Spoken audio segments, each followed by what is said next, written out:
Welcome to the next talk. As interviews are a key part of medical training and medical careers, it's important to get good at them early. Today we're going to go through 3 key frameworks and interview techniques that you can use when at any interview.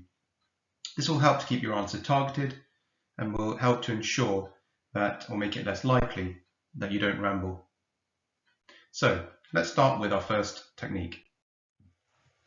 This is the STAR technique, and is useful for answering questions that ask for an example of something that you have done, such as when you have done an audit, an example of when you've shown communication, an example of when you've shown leadership, and so on. The first part of it is the situation, and this should be 1 sentence at most, just setting the scene and laying the background of the story or the context. Moving on from this, the task should again be 1 sentence and state your aims or your objectives, what you had to achieve. Moving on from this, the action should take a few sentences to describe and should describe what you specifically did, especially if you were part of a larger team. And how did you go about achieving your task that you had, and why you specifically did it in that way rather than a different way. And finally, the most important section is the result and the reflection. The result, well, what happened in the end from your actions that you did and what went well. And the reflection itself, what did you learn from the experience? And more importantly, if you're going to run the task again or do it again, how would you do it differently? So let's take an example. Tell us about a time you played a key role in a team. You could answer this as follows. As part of the Trauma and Orthopedic Society and University, I was the events coordinator and responsible for organising a teaching course as part of finals revisions. My role in this, or the task to be achieved, was advertising the event, forming the teaching programme itself, and finding speakers for it. I did this in a variety of ways and used a variety of different means to advertise, including emails, posters, talks and lectures, and social media. I organised the teaching course, ensuring we had registrars and consultants who were familiar with the teaching aims of the university to deliver a 5-week course with 1 registrar or consultant each week, delivering a 1-hour talk on an important finals topic such as compartment syndrome. As a result of this, we had over 100 students that signed up for each talk, and we had over 85% attendance, with 90% of students who attended feeling more confident on the topics taught after the teaching, as shown by our post-course feedback. As this was our first time that we had run this course, this was a fantastic result, and from the teaching we got some of the key aims that were that students would like more interactivity. As such, we're planning on running this course again, and this time have embedded quizzes and questions to improve interactivity, especially during the coronavirus pandemic, where most teaching has been virtually. So as you can see here, with that answer, I've gone through fairly quickly through the situation and the task and spent more time on the action and in particular the result, as that is the key part that the interviewers are focusing on. Let's move on to the second framework. This is the CAMP framework and focuses on questions about why you have done something or applied to a specific place or position. Particularly useful for postgraduate interviews such as academic foundation program, core surgical training, integrated medical training, or even specialty registrar interviews. These focus again on 4 main domains. These are clinical, and this should be the most important and first one that you talk about. Why have you applied to a certain place? What type of hospital is there? Are there specific skills or interests that you have that align with the place you've applied to? Secondly, academic. Are there certain academic research interests you would like to develop? And is the place you've applied to particularly good for them for a particular reason? Or what about teaching and education? Moving on to management. Are there certain universities close by that do management courses or leadership courses? Or something about the area that will help you develop your teaching or education? And finally, it's important to remember that you're a person outside of medicine as well, and you have your personal interests and hobbies, and it's important to mention this as it will help you become more personable in the interview and for interviewers to remember you as well. So, are there specific areas in that region that align with your interests or your hobbies that you do? Or are you tied to a particular geography for a particular reason? So let's take an example. This was actually a question that was asked to me at my Academic Foundation Programme interview. Why did you apply to whichever place, so for example the West Midlands, for an Academic Foundation Programme? Here's an example answer. I applied to the AFP in the West Midlands, and particularly in Coventry, as it is a tertiary hospital with a large number of trauma cases and one of the busiest trauma centres in the UK. Therefore, I knew that I would get good exposure to trauma and orthopaedic pathologies. I know that from an academic viewpoint, it is renowned for research into trauma and orthopaedics with the Warwick Clinical Trials Unit, and especially on clinically focused, randomised, pragmatic controlled trials. A recent example of this being insert example. I also know that there's some ongoing research that's taking place in this, such as the PIPS trial, and this is something that I'm interested in being part of. From a management perspective, I have a strong interest in teaching, and I know that Warwick University, the local university, offers a postgraduate certificate in medical education, which I'm extremely interested in. I also know that at the local university, there's a strong peer-to-peer teaching program, and I would like to be involved in this and developing this further. And finally, West Midlands is an ideal part of the country for me because it has good links with the rest of the country in terms of where it's positioned, and also my family live in the local area, and therefore this would be perfect for me. I'm also a keen badminton player and know that there are local clubs nearby which I'd be keen to join. So looking at that answer, you see I've gone through each of those C, A, N and P, and not only said I want to go to the specific area because I like that area, but specifically what I have researched that area and given examples of what happens in that area which may not happen in a different area, which is why I have chosen that area. And therefore I'd recommend that before answering these type of questions, before going to the interview, you should research what makes the area you're applying to different to other areas, and how does that align with your interests, and mentioning specific research that's going on in that area or specific factors that are relevant to that hospital, to that area, or to the local university is a real good way of showing that you've taken more than just a passing interest in that area and that you really want to go there. Let's try and look at another example.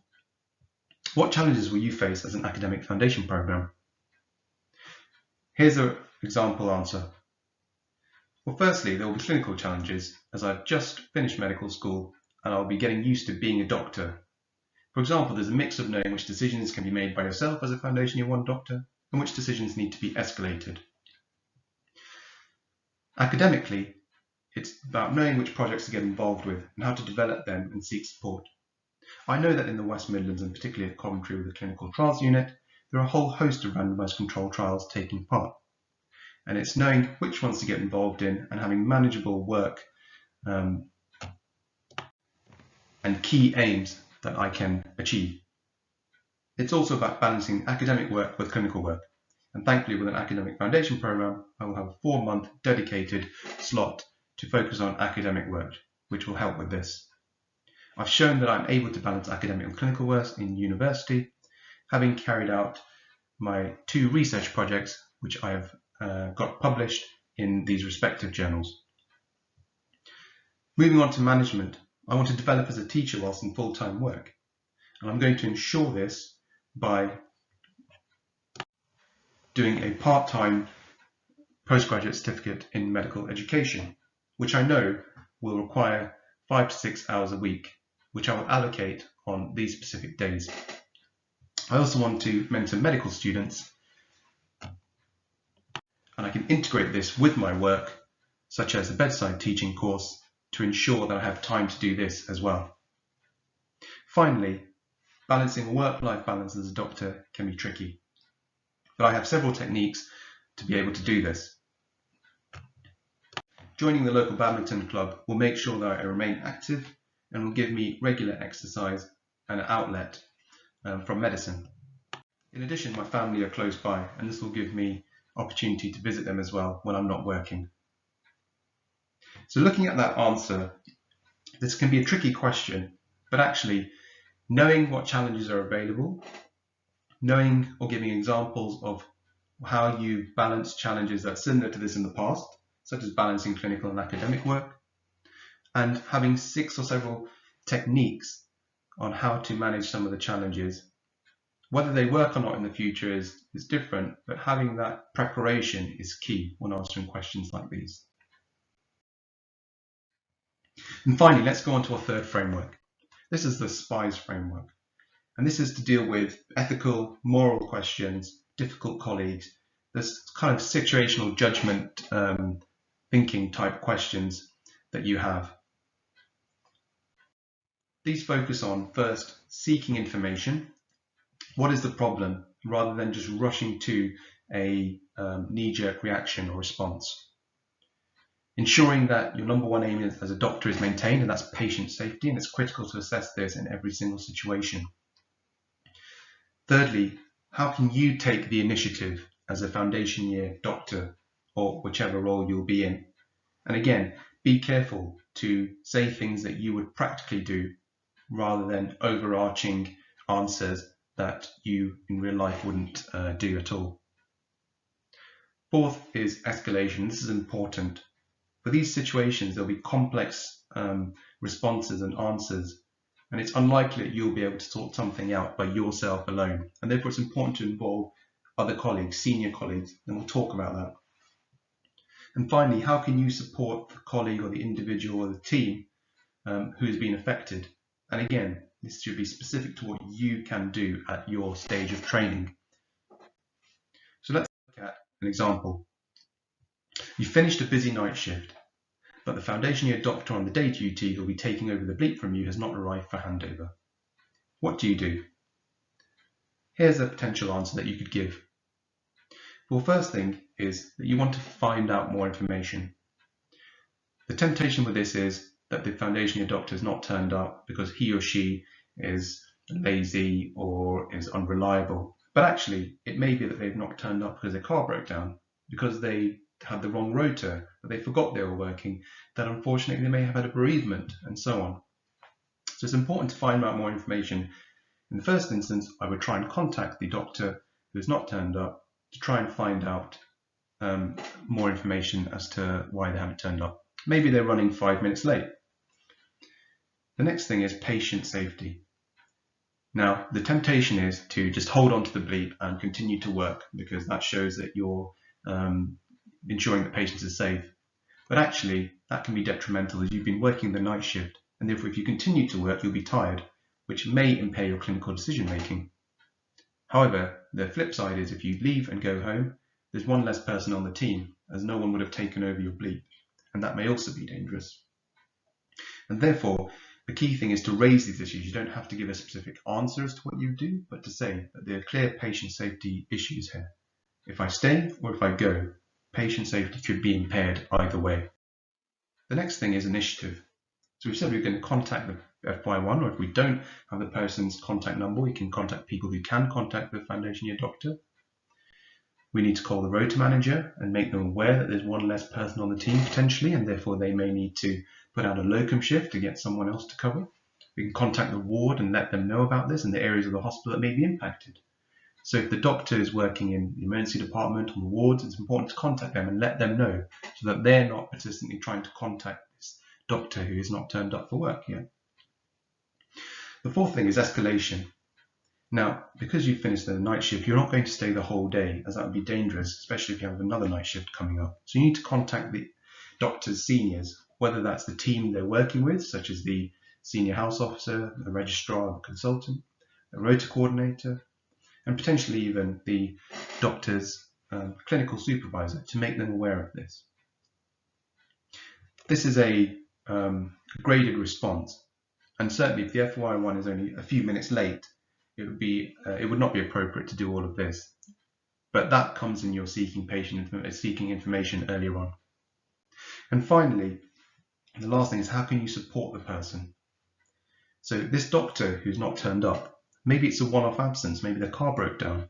So you could suggest car garages if you know the local area for them to get it fixed. If it's a long-term absence, such as an illness, well, you could suggest that doctor contacts the rota coordinator and line managers to let them know so that they can make sure that there's cover for that person. And ensure as well that that doctor is fine, and if there's any serious illnesses or issues, that you suggest that they raise these for their own health, but also for the safety of patients. Or if there's another reason for their absence, such as bereavement, they may require emotional support. And whether or not you're able to give this, it's important to get people involved who may be able to give this, or at least suggest this to the doctor. So as you can see with that answer, you don't have to come up with a one-size-fits-all answer. You can raise the issues in each of these areas and say that if this was an issue, these are the things that I would try. It's about having that awareness with these type of questions. Let's have a look at another example. You've been having an extremely busy day with lots of emergency cases to assess. Each time you try and bleep your senior, there is no answer. So again, you want to seek more information. Has the doctor not turned up for work? Or maybe he or she has turned up for work, but lost his or her bleep, especially on a busy shift. He may have left it here or there. Alternatively, maybe the batteries have run out. Or are you bleeping correctly? Maybe it's not the bleep's not going off, but maybe you're bleeping correctly, or the phone systems are down in the hospital. The next thing is patient safety, and it's important to understand that if there's break in the chain of command, it may be difficulty communicating with your team, and this is potentially dangerous for patients, especially as you're told in the case that you've had lots of emergency cases to assess. The initiative is to make sure that your SHOs in work, so you can call the rota manager to ensure this, or if you've seen them earlier in the day, you know they're at work. To bleep yourself from the phones to ensure that you're bleeping correctly, to change the batteries for the bleep, and to call other members in your team, such as the registrar, the consultant, as they may know or they may have the SHO with them, especially if they're doing a busy ward round. The fourth thing is to escalate. Again, as we've mentioned, calling the registrar, calling the consultant if needs be, because the number one aim is patient safety, especially if there are emergency cases involved, and especially if advice is needed. And the last thing is supporting. So it's important to make sure that all bleeps have clips to attach them to the holder, especially if your senior has left their bleep lying around by mistake. Ensuring that all the bleeps have batteries in that are fresh and new. And ensuring this will help to ensure it doesn't happen again. So again, with that answer, we've brought out several issues or several possibilities that could explain why your senior isn't picking up your bleep. And we've then come up with ways to address them, again in a non-judgmental manner, and making sure that patient safety is at the forefront. And it's important to verbalize this as well when you're giving these answers. So we've gone through 3 key frameworks: the STAR, the CAMP, and the SPIES. And these will help you when answering a vast majority of interview questions to keep it simple and focused. These will also help you to bring out the issues and show to the examiner that you're thinking more laterally as well. I hope you found these useful, and if you want more information on these, a lot of these have been taken from this medical interviews book over here, which may help you. I've tried to distill that information down and give you the key points. If you found this video useful, please follow, subscribe on my YouTube, Orthobuzz, or on my Instagram, ortho.buzz. I look forward to seeing you on the next video. Thank you.